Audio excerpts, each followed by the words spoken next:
I am here to take you on a journey, to tell you a story about the universally known experience we all call love, to ask you to stand in your truth, to be the highest version of yourself, to take you to a place where everything seems possible, and to remind you that every single one of us has the power to come to the awareness that you can achieve everything you desire in this life. It was a sunny day, March 5th, 2010. I was snowmobiling in the Sierra backcountry. We were filming a movie. I overshot a jump, I landed too hard, and I burst fractured my first lumbar vertebrae. I sustained a spinal cord injury, and I instantly entered the world of spinal cord injury recovery. Before my injury, my goal was simple. I wanted to make a positive impact in the world, live life to the fullest, and pursue my goals and dreams with pure passion, everyday focus, and pure, raw desire. I also wanted a simpler life with my wife, and I wanted to spend more time on our journey together. So when I found myself in an ICU bed with no movement or feeling below my belly button, staring into the hazel green eyes of my new bride of only 5 months, I knew I had a choice to make. A choice to let that moment in time, this injury, define my life forever, or choose to make a different choice. A choice to be in control of my realities. A choice to do what I want in life. A choice to continue pursuing my passions. I chose to live life to the fullest and to continue pursuing my goals and dreams with that focus, dedication, and everyday passion. So I want to challenge you. I want to challenge you to define your freedom, to stand in your truth. Every single day is an opportunity for us to know that life is about experiences. It's about the summation of events we desire and pursue, either consciously or unconsciously. Throughout this journey we call living, that is the totality of your life, and more importantly, the impact you leave on others' lives. We're at complete choice, always in control of our thoughts, our actions, and the simple truths we subscribe to. Every single day is an opportunity for you to choose consciously the direction, flavor, and spice you allow in your set of experiences. You see, I believe we're all survivors. Every single one of us. We're all survivors of something. If you take out, let me compare mine to yours, we all have pain in common. There are plenty of people with much more intense medical circumstances than my current scenario. Scenarios without recovery. And likewise, there are plenty of people with far greater physicalities than my own. But we all know about suffering. My dad says, it's not if stuff is going to happen, but when. And the difference is how we deal with it. We've all been through the stuff. But I've never bought into the idea of good or bad events. My world is made up of cause and effect. Pain is a unitless quantity. It is or it isn't, and it is for all of us. So when we take out any kind of rating scale, any kind of quantification, it's easy to see that whether it's a broken back, bankruptcy, or love on the rocks, one is not worse than the other, but for how we deal with it. I believe when we trade comparison for compassion, we begin to weave the proverbial fabric of life, which connects us all. That is the essence of humanity, gratitude, love, and a beautiful understanding of our fellow man. So I say to all of you, be kind to one another. Define your freedom and always stand in your truth. Be the highest version of yourself. Regardless of circumstantial input, choose to give the world your brightest light. Thoreau said, what lies behind us and what lies before us are tiny matters compared to what lies within us. What happened yesterday can only affect our moment right now if we allow it. Yeah, I broke my back. Yes, I broke myself in half. And by seeking to recover, manifesting movement, choosing at all points positivity through adversity, and believing with my whole heart, I began to move these legs. I began this journey with no feeling or movement below my belly button. And after the 8-hour-a-day, 6-day-a-week workouts, therapy sessions, and doing the hard work, I was given the gratitude-filled opportunity to become the first spinal cord injured athlete in history to ski roughly 80 miles, the final degree of latitude, to Antarctica's geographic South Pole, which I did arriving on January 17th, 2012, exactly 100 years after the first explorers, Britain's Sir Robert Falcon Scott, and first to pole, Norwegian, Roald Amundsen. The South Pole Push Expedition, it was a journey to the bottom of the globe, a trek to the core of humanity, and an expedition to the heart of the human condition. It's been my greatest desire to give for my entire life. I've always wanted to give.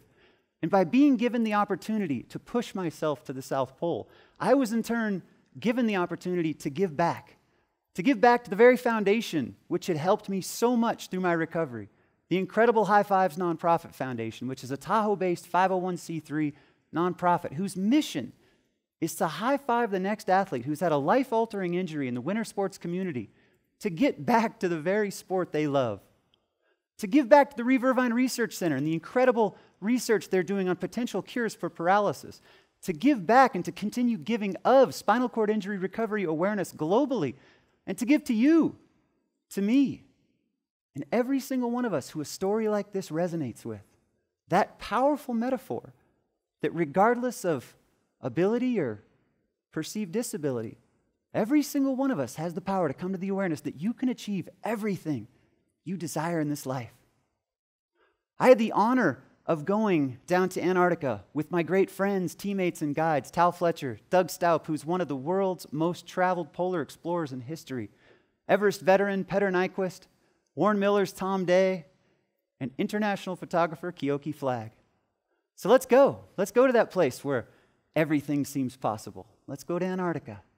We left out of Punta Arenas, Chile, and as you can imagine, we get down there, we're loading up, we're on the tarmac, and we've got this, let's call it this Herculean massive 4-engine jet, this Russian throwback from this post-apocalyptic era type airframe, this massive machine that we're going to leave out of Punta Arenas with. And I'm up on the stairs up there, and I'm ready to roll, and I'm saying goodbye to my bride. I'm saying goodbye to my wife for the first time since my injury. Now, I say this often when I speak. My wife, this is a woman who stood by her man in a time when her man could not stand for himself.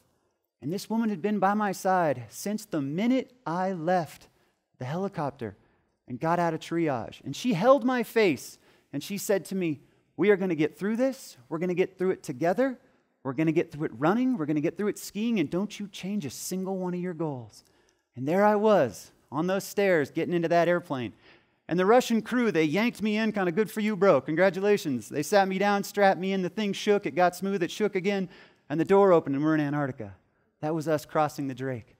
And then we switched planes from an Aleutian 76 to a DC-3 Bosler converted machine on skis. And we flew off on the open snowfield. We bumped up about 6 hours, up to the 9,000-foot polar plateau, 11,000-foot effective elevation. And we came to a landing, and I remember the pilot's face as he opened the door. He kind of gave me this, "Bro, are you sure it's 50 below out there? You sure you want this?" And he opened the door, basically threw me out, and I started to work my way into my sit ski, and I'm getting in my sit ski. Now imagine how excited I am. I'm a pretty stoked man right now because I had come from a place where I was paralyzed in a hospital, and here I am in the most barren, inhospitable place on the planet at the beginning of an expedition. And I'm so excited. I've got this massive beard. I'm not a beard guy, and I grew this big, massive beard, and instantly it starts to fill in with rime ice from the props and the prop wash because they never turn the plane off, and it's turning to take off, and it's filling my beard with ice, and my upper lip sticking to my lower lip. This is a moment right here, and I'm fist pumping, and this plane turns, and it takes off, and as it's disappearing and getting smaller and smaller, I'm thinking, yes, yes, and I'm fist pumping the sky, yes, yes, yes. And I realized how truly alone I was at the bottom of the world, very far from medicine, very far from help, but with my team and with all the preparation that we had planned. And so the thing to do was to push, to get in there and go for it. So I put my poles in the ground, and this is it, the defining moment. This is going to determine what the rest of this expedition is going to feel like. I put my poles in the ground, and I pull, but I didn't slide. It was like Scrat, the squirrel in Ice Age. Ski, ski, ski. Now, we live in the information age. I mean, we've got Facebook, we got TEDTalks, we have all these things, so we know that skis slide on snow. This is something we know. In this case, there I was, not sliding on snow because of the moistureless content that the snow had from the temperature, negative 50 degrees. It was brutal. And I called it Velcro on styrofoam, and that's what the snow felt like. So I would love to tell you that with fresh muscles, I'd trained for an entire year. I'm fresh, the pipes, the gun show, we're ready to do this thing, and I put down some massive amount of distance. 80-mile trip, I got 12 days to do it. And I made it a mile. 1 mile. 1 mile. And it doesn't take a mathematician to figure out exactly what I have to do to be successful in this situation. And so as I got in my tent that night, and that's how we kept it. We slept every night in tents. We cooked the snow to boil water to reconstitute our food, to make our drinks. And I sat there, and my wife's words rang out in my head. She always says, be firm in your outcome and flexible on how you get there. Okay, babe, I hear you. And the next day, we changed it up, and I had a record day. Day 2, I made it 3 miles. Day 3, I made it 4 miles. Day 4, I'm on record, this is going to be it, banner day, and I look down at my thermometer. I have these cables that are taped to my toes, and I ran them up my long underwear, and I look down, my feet are 23 degrees. 23 degrees, I'm losing my feet. We jump in the tent, I fight through 4 hours of hypothermia to bring back the temperature, and luckily, we caught it. We caught it just in time. But here's the kicker. If we can't keep my feet warm, this expedition is over, which isn't going to fly because I already know that we succeed. I already know this. I'm a huge fan of manifesting, visualizing your success. I had already seen my big red puffy, this glove, on the South Pole. I'd already seen that. So I knew we were going to be successful. The next day we got out there, I changed everything. I had battery-powered socks, solar chargeable recharge, footbeds. I had everything, and we threw everything at it. And I pushed for 2 hours, figured that'd be a good time to check. I looked down, 92-degree feet. I get to keep these suckers. Outstanding. So we keep it moving, we keep pushing. Now, outwardly, I'm saying to my teammates, about day 6, I remember this, I'm saying outwardly, I'm encouraging my team, I'm doing great, I'm strong, let's keep it going. I mean, these were 10-hour-a-day workouts with no break, no lunch, no stopping. Keep it moving or you will freeze. And I'm saying outwardly, I'm doing awesome, let's keep it going, I am strong. Yes, inwardly, I might be at, say, hour 5 with 5 hours to go, saying, hey, Grant, you got 5 more hours. Well, the answer more often than not was no. So, okay, Grant, you got a mile in you. Well, if the answer was no, okay, no sweat, Grant. You got 1,000 feet. Well, if the answer was no, you got 100 feet. Well, if the answer was still no, Grant, you got 10 more feet in you. Yeah, for sure. Always got 10 feet. British Special Forces saying, always a little more. 10 more feet, no problem. So I go 10 feet and I ask myself, hey, Grant, you got 10 more feet? Yeah, for sure, I got 10 feet. And I'd push 10 feet. 10 more feet? Yeah, 10. Yeah. 5 hours later, I'm still asking myself, hey, Grant, you got 10 more feet.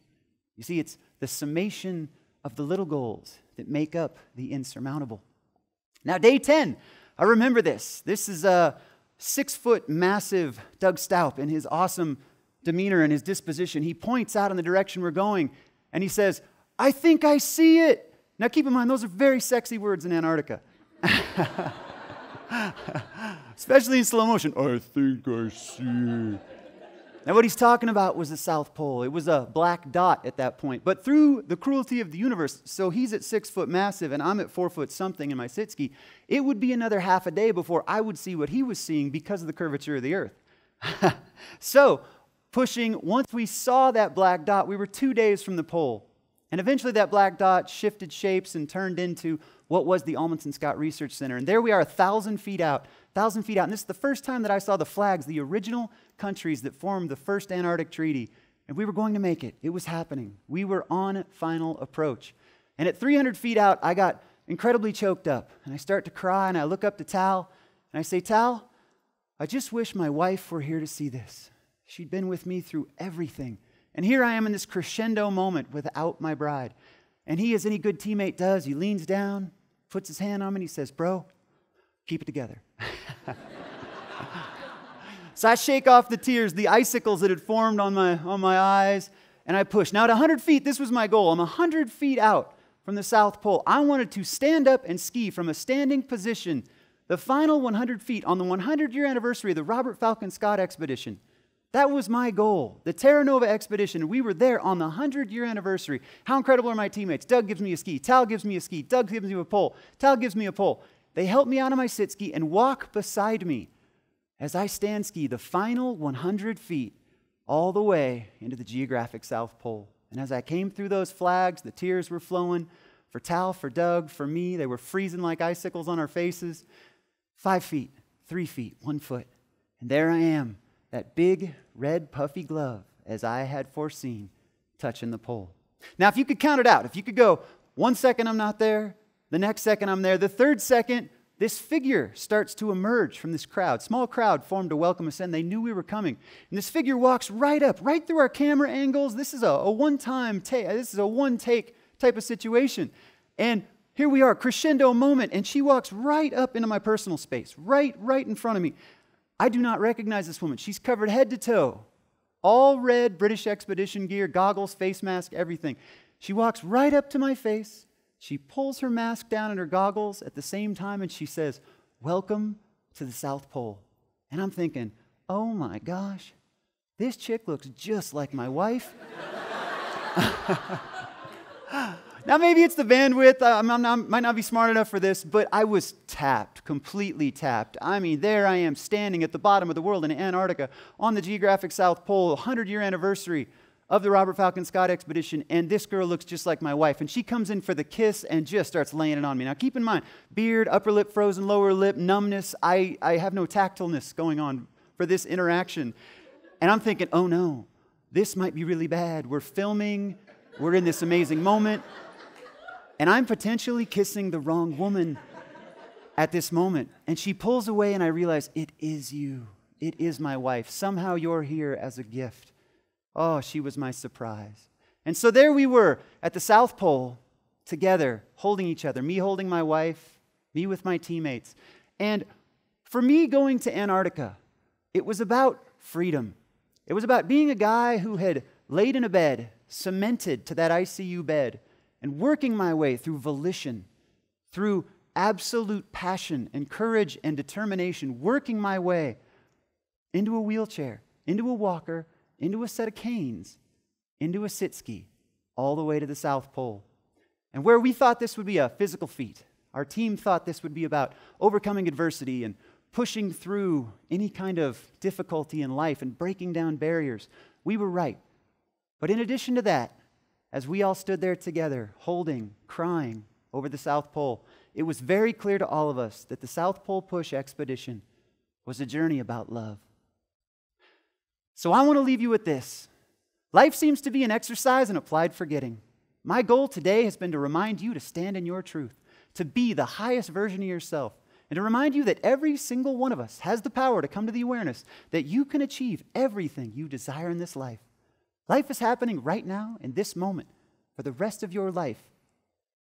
I want to leave you with a quote. I like to say, it's not about what I've done, it's about what I'm going to do. And right now, it's not about what you've done, how you got here, or anything that happened yesterday. What matters is and always will be what you're going to do right now, in this moment, for the rest of your life. And if you remember only one thing from today, remember this. Share your beautiful light with the world. Find your South Pole and keep pushing till you get there. Thank you all so very much.